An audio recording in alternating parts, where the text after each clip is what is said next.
Today I've got two Mozsly watch winders to take a quick look at.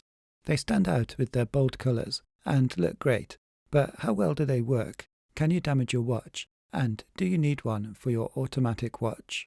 The key things to know about the Mozsly watch winder is that first, you have proper recognised settings for the turns per day, 650, 900, 1200 or 1500 TPD.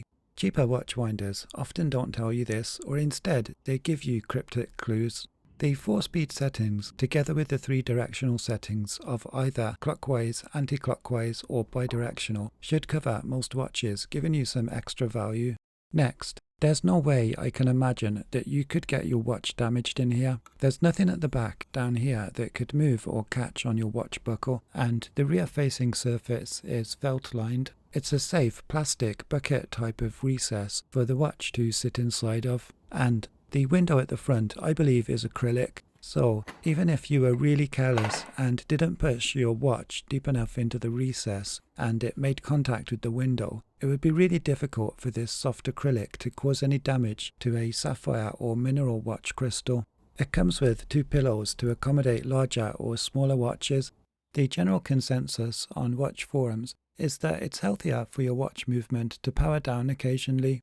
This prevents wear. So if I don't intend using a particular watch for any extended period of time, then I do prefer to let it power down, but I still use a watch winder frequently when it suits me.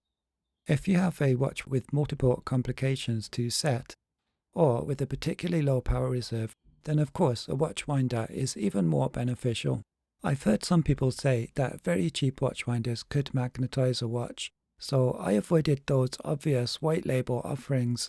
My Mozsly was a good mid-level purchase that I was happy to pay a little more for. Plus, I took the time to ask, and Mozsly reassured me that my watch can't be magnetized by their product.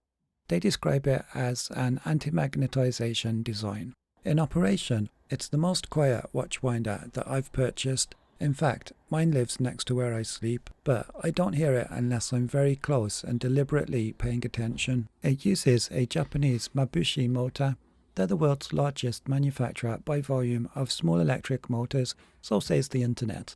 For disclosure, I purchased the Orange Mozsly winder a few weeks ago, and the black one was sent to me for free by Mozsly, which is why you saw the sponsored pop-up notice at the start of the video. There are other colours you can check out too. There's links to the products in the video description below. If you use the link and make a purchase, I can earn a small fee at no extra cost to you. By the way, ignore that I have a 3-pin UK adapter here. Yours will be country specific. Also, I mentioned perhaps don't keep your watch permanently in a powered watch winder, but you can kill the power at the mains. And now you have a really nice display case for your favourite watch, and it's protected from dust or damage. So now that I have 2 Mozslys, let's test the Tandem feature. Each individual unit comes with a serial connector, so if you buy 2 winders, you'll have a spare connector. It's long enough that you can position the units next to or on top of each other. Oh, you'll notice these can be battery powered alternatively. A warning, Mozsly instruct never to use the wired power if you have batteries inserted. Either use batteries or use the mains power supply, not both. Each winder will work to its own specific and individual chosen settings, whether you power it individually or use 2 in tandem. If you're wondering will it fit on your shelf, the depth of the product is 15 centimeters here. The window protrudes around another 2.5 centimeters, and you should allow another 2 centimeters for the cables that go into the rear of the unit.